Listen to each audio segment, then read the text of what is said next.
একঘেয়ে শহুরে জীবন থেকে মুক্তি পেতে ফাইনালি চলে গেলাম কলকাতা থেকে 175 কিলোমিটার দূরে একটা এমন জায়গায় যেখানে রয়েছে নদী, পাহাড়, ঝর্ণা আর গ্রাম। চলো আজ ঘুরে আসি ঝাড়গ্রাম।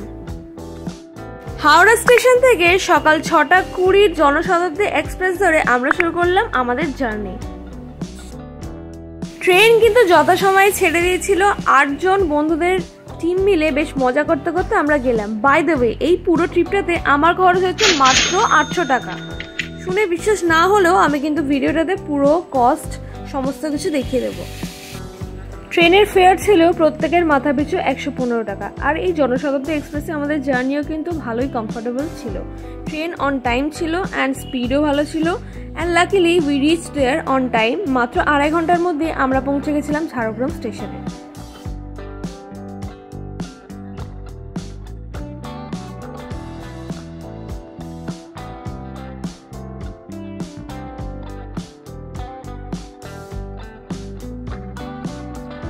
এটা একটা ওয়ান ডে ট্রিপ ছিল, সো আমাদের ট্রিপটাকে কমফোর্টেবল অ্যান্ড একটু টাইম সেভিংও করতে হতো, তাই আমরা আগে থেকেই বুক করে নিয়েছিলাম গাড়ি।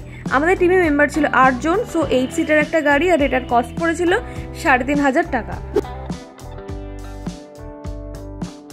আমাদের প্রথম ডেস্টিনেশন ছিল ঝাড়গ্রাম স্টেশন থেকে 4.5 কিলোমিটার ভেতরে একটি গ্রাম, যার নাম হলো খোয়াবগা। এই গ্রাম্য গাছপালা ঘেরা রাস্তাটা দিয়ে যেতে আমাদের জাস্ট অসাধারণ লাগছিল। এখানে কিন্তু মাঝে মাঝে নাকি বন্য প্রাণীও দেখা যায়। সো ফাইনালি উই রিচড খোয়াবগাঁও মোটামুটি 8 ঘন্টা পরে। আগে এই গ্রামের নাম ছিল লালবাজার। প্রধানত এখানে সাঁওতাল এবং আদিবাসী কিছু পরিবার বসবাস করে এবং এই গ্রামটি কিন্তু খুবই গরিব।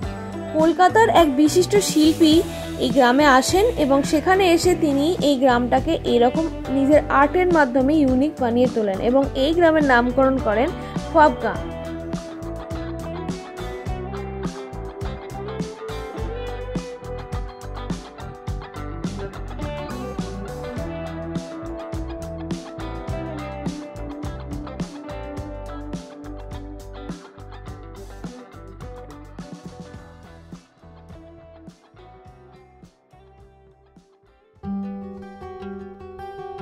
খোয়াবগাঁর মধ্যেই এরকম একটা ছোট্ট স্টোর রয়েছে যেখানে বিভিন্ন গ্রামের মানুষের তৈরি শিল্পকর্ম বিক্রি করা হয়। দাম একটু বেশি মনে হলেও এনাদেরকে সাপোর্ট করার জন্য কিন্তু কিছু কিনতেই পারেন।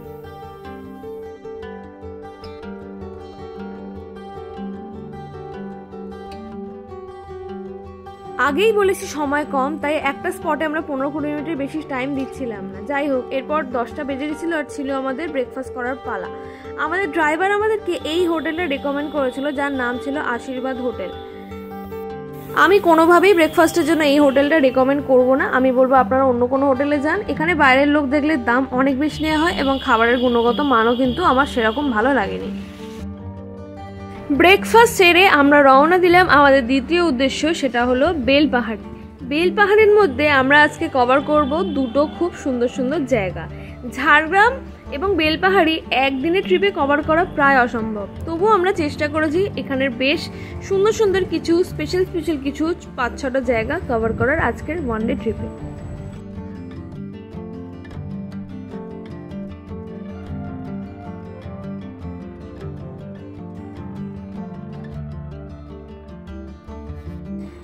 যেতে আমাদের প্রায় 30 থেকে 40 মিনিট মতন সময় লেগেছিল, তবে যাওয়ার মধ্যে এই ভিউটা ছিল এনজয় করার মতন, তাই এই ক্লিপটা অ্যাড করে দিলাম। আপনারাও এই ভিউটা একটু এনজয় করুন।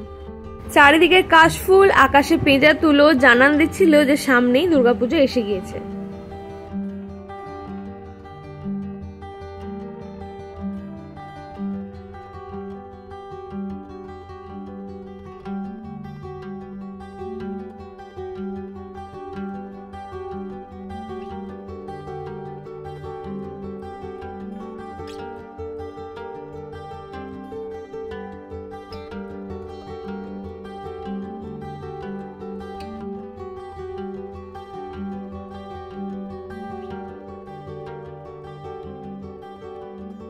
যথাসময়ে পৌঁছে গেলাম বেলপাহাড়ি। বেলপাহাড়িতে খানিকটা চলার পরে চোখে পড়লো এই ছোট্ট ছোট্ট দোকানগুলি। পাথরকে হাতে করে খোদাই করে বানানো আছে বিভিন্ন রকমের বাসনপত্র এবং সুন্দর সুন্দর জিনিস, এবং এখানে রয়েছে সাবাই ঘাসের তৈরি বেশ কিছু সুন্দর জিনিস।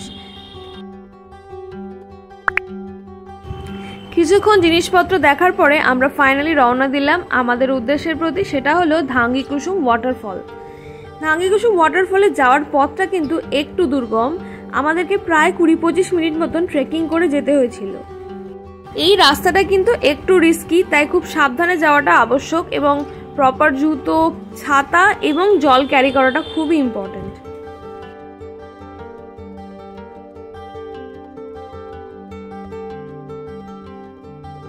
এখানে স্থানীয়রা বলেছিলেন ওপরে উঠতে উঠতে যখন দেখবেন যে শিব মন্দিরটা এসে গিয়েছে, তার মানে আপনি পৌঁছে গেছেন ধাঙ্গি কুসুম ওয়াটারফলে। প্রচন্ড গরম আর রোদের মধ্যে 20-25 মিনিট ট্রেকিংটাকে এবার মনে হলো একদম সার্থক। বন্ধু বান্ধবদের সাথে বেশ কিছুটা সময় আমরা ঝর্ণার পাশে বসে ছবি, ভিডিও, গল্প করে এবং নিজের মতন কিছুটা টাইম কাটিয়েও এনজয় করলাম। ধাঙ্গি কুসুম ওয়াটারফল থেকে ফেরার পথেই এই ছোট্ট চায়ের দোকানটা দেখতে পাবেন, যেখানে বসার জায়গা রয়েছে। খুব সুন্দর, বেশ ছিমছাম পরিবেশ। এখানে খানিকক্ষণ বসে একটু চাটা খেয়ে কিন্তু রিল্যাক্স করাই যায়।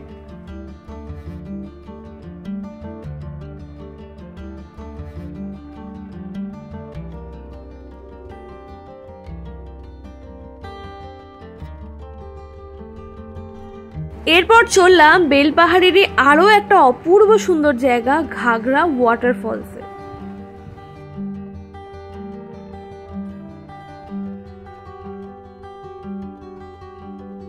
বর্ষার পরে যতটা জল থাকবে আশা করেছিলাম ততটা জল আসলে ছিল না এবারে, খুব গরমের কারণে। তবুও এখানে স্থানীয়দেরকে দেখলাম এখানে পাড়ে বসে মাছ ধরছেন, আমরাও কিছুটা সময় এনজয় করলাম। এবার ছিল লাঞ্চ করার পালা।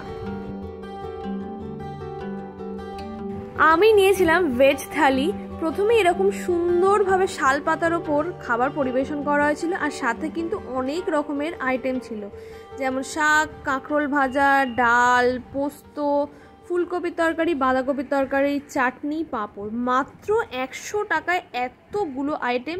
প্রত্যেকটা খাবার কিন্তু খুব সুন্দর খেতে এবং রিপিটও করা হচ্ছিল।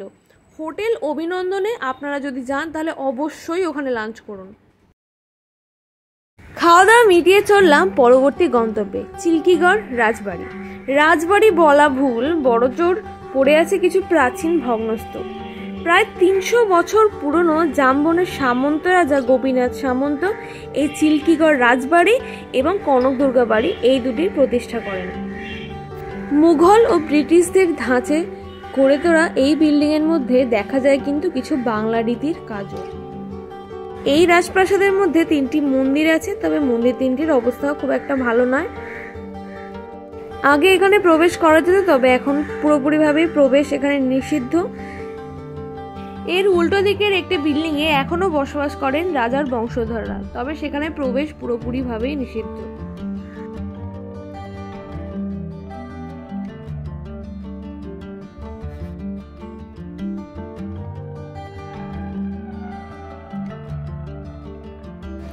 কিছুটা সময় এখানে কাটানোর পরেই এবার আমাদের সময় প্রায় ফুরিয়ে আসছিল, তাই শেষের গন্তব্যগুলো আমাদেরকে কভার করতে হতো।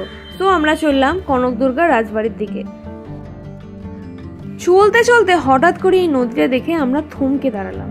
সবাই মিলে গাড়ি থেকে নেমে খানিকক্ষণ এই নদীর তীরে কাটানোর সিদ্ধান্ত নিলাম। এটা তো আমাদের কোনো প্ল্যানেও ছিল না, না তো এটা কোনো ট্যুরিস্ট স্পট, কিন্তু এটা আমি মনে করি সেদিন আমাদের একটা বড় গিফট। এই নদীটার নাম হচ্ছে ডুলুং নদী। চারপাশে কাশবন, ওপরে আকাশ, সবকিছু মিলিয়ে একদম স্বর্গীয় লাগছিল নদীটাকে দেখতে। এর তীরে 10-15 মিনিট সময় কাটানো আর কিছুটা ছবি টবি তুলে নেওয়ার মতো লোভ আমরা কিছুতেই সামলাতে পারলাম না। এর তীরে 10-15 মিনিট সময় কাটানো আর কিছুটা ছবি টবি তুলে নেওয়ার মতো লোভ আমরা কিছুতেই সামলাতে পারলাম না।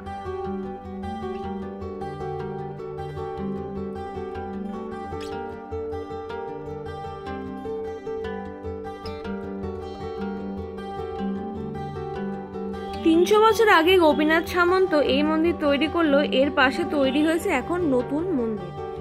দুর্গাপুজোর 4 দিন এখানে বিশেষ আচার পালন করা হয়। ডুলুং নদীর তীরেই রয়েছে এই মন্দিরটা।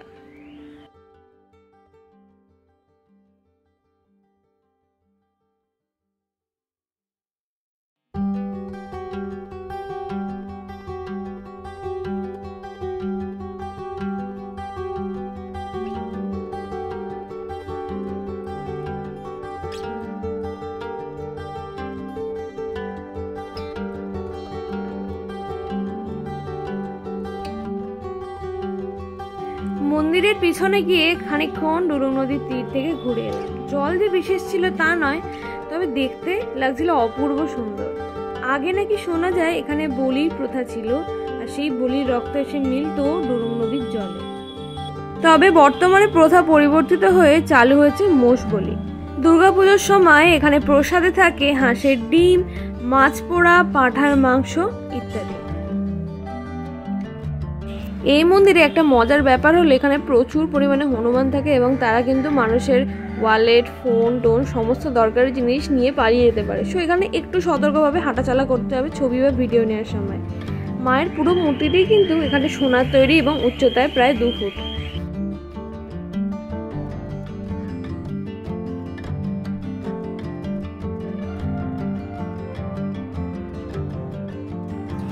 এরপরে আমাদের প্ল্যান ছিল আমরা ঝাড়গ্রামের ট্রাইবাল মিউজিয়ামে যাব এবং সেখানে গিয়ে বেশ দারুণ কিছু জিনিস দেখার সুযোগ পাবো। তবে সেটা কিন্তু আনফর্চুনেটলি 5টার সময় বন্ধ হয়ে যায় এবং আমরা যখন পৌঁছেছিলাম মাত্র 10 মিনিটের জন্য আমরা সেটা দেখতে পাইনি, সেইটা বন্ধ হয়ে গেছিলো। সো এটা যদি আপনাদের প্ল্যানে থাকে পরেরবার থেকে, তো টাইম ম্যানেজমেন্টটা একটু ঠিকঠাকভাবে করা দরকার। তো ফাইনালি আমাদের ঝাড়গ্রাম ভিজিট আজকে এখানেই শেষ হলো। যেমনটা আমি বলেছিলাম যে আমার এই পুরো ট্যুরটাতে খরচ হয়েছে মাত্র 800 টাকা। চলো এবার আমি তোমাদেরকে এই কস্ট ডিভিশনগুলো দিয়ে দিই যে আমার কিসে কিসে কত টাকা লেগেছে। তবে এতটা কম খরচ এটা সম্ভব হয়েছে শুধুমাত্র আমরা টিমে 8 জন ছিলাম বলে। তো তোমরা যদি কম কস্টে ঘুরতে যাও তাহলে কিন্তু একটা টিম তৈরি করলে অনেকটাই সহজ হয়ে যায়। যাই হোক, আজকের ব্লগটা এখানেই শেষ করছি। আই হোপ তোমাদের ভালো লেগেছে। অনেকগুলো সুন্দর সুন্দর স্পট দেখালাম। ভালো লাগলে চ্যানেলটাকে সাবস্ক্রাইব করো অ্যান্ড অবশ্যই শেয়ার করো। দেখা হচ্ছে নেক্সট ব্লগে। টাটা।